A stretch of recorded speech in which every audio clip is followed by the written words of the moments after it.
तो नीतीश कुमार जी का एक ड्रीम प्रोजेक्ट था 7 निश्चय योजना, और उसमें मुख्य तौर पे जो अपना भूमिका निभाया 7 निश्चय को सफल बनाने में, जल नल योजना को सफल बनाने में, वह थे वार्ड सचिव। और वार्ड सचिव आज लगभग 139 दिन होने को है, वह धरना प्रदर्शन कर रहे हैं गर्दनीबाग में, लेकिन अब तक उनकी सरकार से कुछ बात नहीं बनी है। राज्य में महागठबंधन की सरकार है और खास तौर पे महागठबंधन से बहुत ज़्यादा उम्मीद रखते थे बिहार के युवा।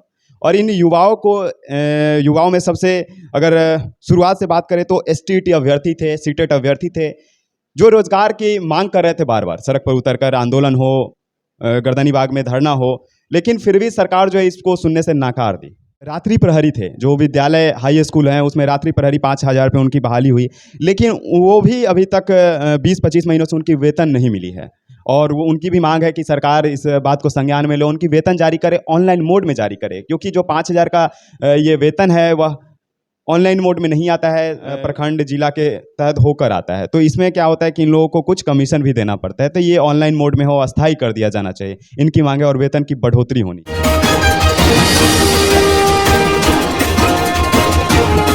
नमस्कार, दिव्य नेशन देख रहे हैं आप। तो हम अभी मौजूद हैं जेडीयू के कार्यालय पर, और जेडीयू कार्यालय पर हमारे साथ चर्चा के लिए मौजूद हैं जेडीयू के प्रवक्ता हेमराज राम जी। स्वागत है सर आपका। चलिए, आपका भी बहुत बहुत स्वागत, और आपके दर्शकों को भी बहुत बहुत ढेर सारी शुभकामनाएं। सर, पहला प्रश्न है कि आज उपेंद्र कुशवाहा जी, जो विगत कुछ दिन पहले तक कहते थे कि जेडीयू और आरजेडी के बीच में जो भी डील हुई है वह महागठबंधन इसको साफ साफ बताए जनता को कि क्या डील हुई है, तो आज क्या लगता है कि वह नया जेडीयू से हटकर नया पार्टी का गठन करते हैं, गठन करने के बाद फिर जाते हैं अमित शाह जी से मिलकर आते हैं, और आज मिलकर आए हैं, तो क्या लग रहा है इन सब मुलाकात के बीच? अब तो वो जाके डील कर लिए हैं बंद कमरे में बैठ के। अब क्या डील किए हैं तो वही बताएंगे, लेकिन मैं सिर्फ इतना कहूँगा कि जो डील किए हैं उनको साफ कर देना चाहिए, और किसी कार्यकर्ताओं को गुमराह नहीं करना चाहिए। जो अपने साथ जिन नेताओं को, जिन कार्यकर्ताओं को समेट के लेके चले, तो ये डील का खुलासा कर देना चाहिए उन लोगों के सामने कि वो अपने अकेले लड़ेंगे कि और किसी को भी साथ में लड़ाएंगे, कितने सीटों पर उनकी बात हुई, तो इनको खुलासा करना चाहिए। हमें लगता है कि वो अपने कार्यकर्ताओं को और अपने नेताओं को बेवकूफ़ बनाने का काम कर रहे हैं। अच्छा, मतलब कि जो उपेंद्र कुशवाहा थे वो पहले महागठबंधन में थे, सम्मिलित थे, साथ दे रहे थे, लेकिन अब जो है वह अपना गठन कर लिए, फिर भी उनको अनिश्चितता लग रहा है। उपेंद्र जी को बिहार में अनिश्चितता लग रहा है, तभी तो वो जा रहे हैं भाजपा से भी हाथ मिलाने। देखिए, दरअसल अभी तक का जो उनके राजनीतिक करियर में जो चीज़ दिखा, हमेशा चुनाव में बार्गेनिंग कर करके वो चुनाव जीतते रहे। वो अपने पार्टी का अपना बेस कोई नहीं बना पाए। अब तक कई पार्टियां बनाए उन्होंने, कई कार्यकर्ताओं को, युवाओं को अपने साथ में लेकर के तो चले, लेकिन सबका भविष्य अंधकारमय हो गया, क्योंकि इनकी नीयत साफ नहीं रहती है। सबको गुमराह करके, धोखे में रह करके राजनीति करते हैं। और देखिएगा आगे आने वाले दिनों में जो इनका डील हुआ है, आज न कल खुलासा होगा ही।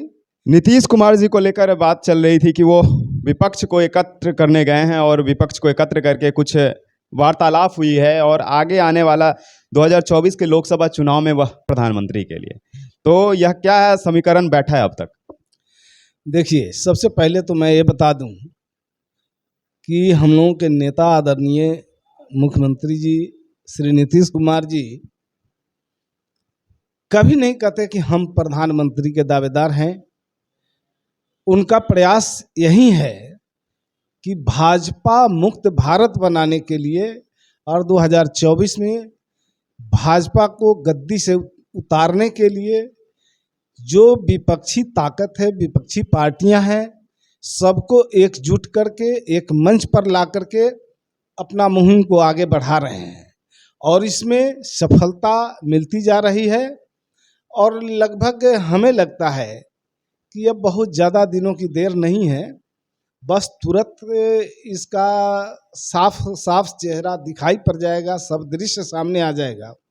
चूँकि भारत में भारतीय जनता पार्टी के नेतृत्व में नरेंद्र मोदी जी प्रधानमंत्री हैं, सरकार चला रहे हैं। उत्तर प्रदेश की जो हालात है और जो पूरे देश की हालात है, जनता महंगाई से, बेरोजगारी से तबाह है और जनता की एक तरह से ये कहिए कि कमर टूट चुकी है। हर जगह ये निष्पक्ष काम नहीं करते।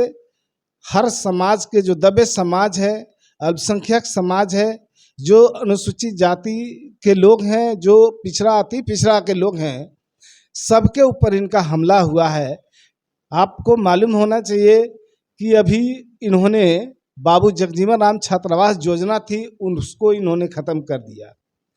एक पहली क्लास से लेके 8वीं क्लास तक जो पिछड़ी जाति के बच्चे पढ़ते थे स्कूल में, उनको छात्रवृत्ति दिया जाता था, केंद्र सरकार ने उसे बंद कर दिया। और आपको मैं एक और बात बता दूं कि अनुसूचित जाति जनजाति अत्याचार निवारण अधिनियम के तहत पीड़ित अनुसूचित जाति को मुआवजा देने का प्रावधान है और उस मुआवजा की राशि में विलम्ब हो रही है देने में। इसका साफ कारण ये है कि केंद्रांश जो है, केंद्र सरकार को जो हिस्सा देना होता था, वो हिस्सा को केंद्र सरकार ने बंद कर दिया है और बंद कर देने के कारण सबके भुगतान में परेशानी आ रही है। तो इस तरह से देखा जा रहा है कि ये जो केंद्र की सरकार है, ये एक तरह से पूरे देश में, चूंकि इनके पास कोई मुद्दा नहीं है, झूठे प्रचार प्रसार के माध्यम से और जुमलों के सहारे ये चुनाव जीतने का कोशिश करते रहे हैं। लेकिन इस बार इनका जो है पाप का घड़ा फूट चुका है और लोगों के समझ में आ गया है, यहाँ की जनता देख ली है और वो समझ रही है कि किस तरह से हमें 2024 के चुनाव में करना चाहिए। और इसका मैं बता दूं आपको कि बिहार में इस मुहिम के लिए महागठबंधन बना और ये महागठबंधन पूरे देश में एक नया मिसाल कायम हुआ, एक नया मॉडल साबित हो गया है। और इसी आधार पर अन्य राज्यों में भी लोग एकत्रित हो रहे हैं, एकजुट हो रहे हैं विपक्ष की पार्टियां, और 2024 के लिए अपना कमर कस चुकी है। प्रधानमंत्री कौन बनेगा ये तो चुनाव के बाद तय होगा। सब पार्टी के नेता मिल करके बैठ करके तय कर लेंगे। ये कोई बड़ी बात नहीं है कि कौन बनेंगे प्रधानमंत्री। हमारे नेता का एक ही प्रयास है कि भाजपा विरोधी जो पार्टियां हैं सबको एकजुट एक मंच पर ला के खड़ा करें। अच्छा, जैसा कि आपने कहा कि केंद्र सरकार जो है बेरोजगारी के मुद्दे पे कोई काम नहीं किया है, लेकिन राज्य में महागठबंधन की सरकार है और खास तौर पे नीतीश कुमार जी का एक ड्रीम प्रोजेक्ट था 7 निश्चय योजना, और उसमें मुख्य तौर पे जो अपना भूमिका निभाया 7 निश्चय को सफल बनाने में, जल नल योजना को सफल बनाने में, वह थे वार्ड सचिव। और वार्ड सचिव आज लगभग 139 दिन होने को है, वह धरना प्रदर्शन कर रहे हैं गर्दनीबाग में, लेकिन अब तक उनकी सरकार से कुछ बात नहीं बनी है। क्योंकि जब आपकी जेडीयू और भाजपा की सरकार थी, उस समय से उनका 72-19 पात्रांक हुआ था, निकाला गया था, और वह पत्रांक जो है निरस्त करने की मांग है, इनको अस्थायी करने की मांग है वार्ड सचिव की। तो क्या लगता है कि इनका बात सरकार सुनेगी? देखिए, विभागीय बात है, लेकिन मैं इस पर तो ज़्यादा कुछ नहीं बोलना चाहता हूँ। सिर्फ इतना कहता हूँ कि ये सरकार है, नीतीश कुमार जी सभी वर्गों के, सभी स्तर के लोगों का, सभी स्तर के कर्मचारियों का, पदाधिकारियों का, सबको दिमाग में लेके चलते हैं कि किसी को कोई परेशानी नहीं हो। तो अगर इस तरह की बात होगी तो निश्चित रूप से सरकार जो है उस पर पहल करके उनके लिए भी अच्छा काम करेगी। एक रात्रि प्रहरी थे, जो विद्यालय हाई स्कूल हैं उसमें रात्रि प्रहरी 5,000 रुपये उनकी बहाली हुई, लेकिन वो भी अभी तक 20-25 महीनों से उनकी वेतन नहीं मिली है। और वो उनकी भी मांग है कि सरकार इस बात को संज्ञान में लो, उनकी वेतन जारी करे, ऑनलाइन मोड में जारी करे, क्योंकि जो 5,000 का ये वेतन है वह ऑनलाइन मोड में नहीं आता है, प्रखंड जिला के तहत होकर आता है। तो इसमें क्या होता है कि इन लोगों को कुछ कमीशन भी देना पड़ता है। तो ये ऑनलाइन मोड में हो, अस्थायी कर दिया जाना चाहिए, इनकी मांगे, और वेतन की बढ़ोतरी होनी चाहिए। इस पर तो मैं इस पर कुछ टिप्पणी नहीं करना चाहता हूँ। ये विभागीय बात है, शिक्षा विभाग का मामला है। शिक्षा विभाग में वो जवाब देंगे, इसके लिए ज़्यादा बेहतर होगा। लेकिन राज्य में महागठबंधन की सरकार है और खास तौर पे महागठबंधन से बहुत ज़्यादा उम्मीद रखते थे बिहार के युवा, और इन युवाओं में सबसे अगर शुरुआत से बात करें तो एसटीईटी अभ्यर्थी थे, सीटेट अभ्यर्थी थे, जो रोजगार की मांग कर रहे थे, बार बार सड़क पर उतरकर आंदोलन हो, गर्दनी बाग में धरना हो, लेकिन फिर भी सरकार जो है इसको सुनने से नाकार दी। देखिए, सरकार सुनने से नाकाम नहीं हुई है, सरकार इससे इनकार नहीं कर रही है, लेकिन मुख्य बात यह है कि ये जो बीपीएससी के परीक्षा का जो प्रावधान किया गया कि आयोग के माध्यम से परीक्षा लेकर के सीधे उनकी नियुक्ति की जाएगी और उन्हें पूरी तरह से जो है सरकारी कर्मी माना जाएगा। चूँकि इससे पहले जो बहालियाँ हुई, भिन्न भिन्न स्तर पर बहालियाँ हुई, कई तरह से उसमें जो है परेशानियाँ आई। अभी जो नियोजित शिक्षक थे उन लोगों को ये समझिए कि जिला परिषद, प्रखंड से, पंचायत से शिक्षकों की नियोजन हुआ था, तो ये समझिए कि उनको छुट्टी लेना हो या किसी तरह का कोई बात हो तो उनको कितनी परेशानियों का सामना करना पड़ता था और कई तरह के जो है परेशानियां उनके सामने आती थी और उसमें भी कुछ त्रुटि पाई गई थी, जिसके कारण सरकार को जांच कमेटी बैठाना पड़ा और उस जांच में कई अभ्यर्थी, कई लोग जो है उसमें पकड़े गए, सर्टिफिकेट जाली पाया गया, गलत तरीकों से उनकी बहाली हो गई थी। तो उन सारे चीज़ों को जांच परख करके उनकी सूची बन गई और इसी को लेकर के फिर हुआ कि नहीं, सीधा मैंने एक आयोग के माध्यम से इनकी बहाली होगी, इसमें कोई लेकिन किंतु परंतु नहीं होगी, कोई योग्यता पर सवाल नहीं होगा। जो भी उससे चुन करके जाएंगे, योग्य और अच्छा शिक्षक चुन करके जाएंगे और चूंकि खासकर ये शिक्षक सरकारी विद्यालयों में पढ़ाएंगे, जो गांव में गरीबों के बच्चे, पिछड़ों के बच्चे, दलितों के बच्चे जिस विद्यालय में पढ़ते हैं, तो एक तरह से ये कहिए कि भारत का संविधान हमें शिक्षा का अधिकार देता है, तो शिक्षा के अधिकार के तहत सभी वर्गों के लोगों को शिक्षा अच्छा मिले, उचित शिक्षा मिले।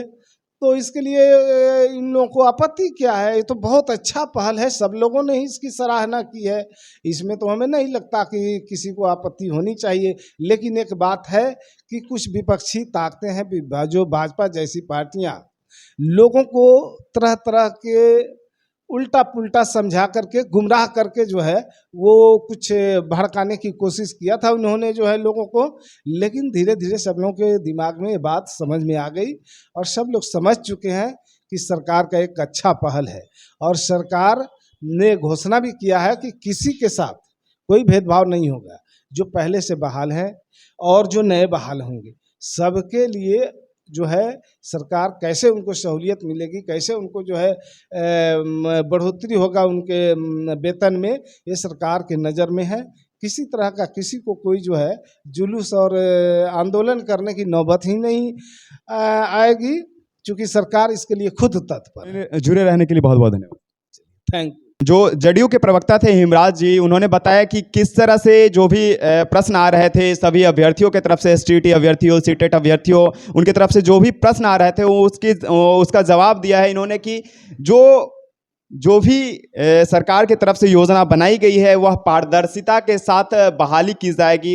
योग्य शिक्षक जो भी बीपीएससी के थ्रू उनकी बहाली होगी वह योग्य शिक्षक के तौर पे आएंगे और गांव समाज सुदूर इलाके के जो बच्चे सही तरह से पढ़ नहीं पाते थे, सही तरह से बिहार के विद्यालयों में पढ़ाई नहीं होती थी उन शिक्षकों के द्वारा, उन सभी शिक्षकों की भरपाई करने के लिए, उन सभी शिक्षा व्यवस्था को सुधारने के लिए यह प्रक्रिया में लाया गया है, बीपीएससी के थ्रू बहाली किया जाएगा। ऐसी तमाम अपडेट के लिए आप दिव्य नेशन के साथ जुड़े रहे। Like, comment, share and subscribe करना ना भूलें।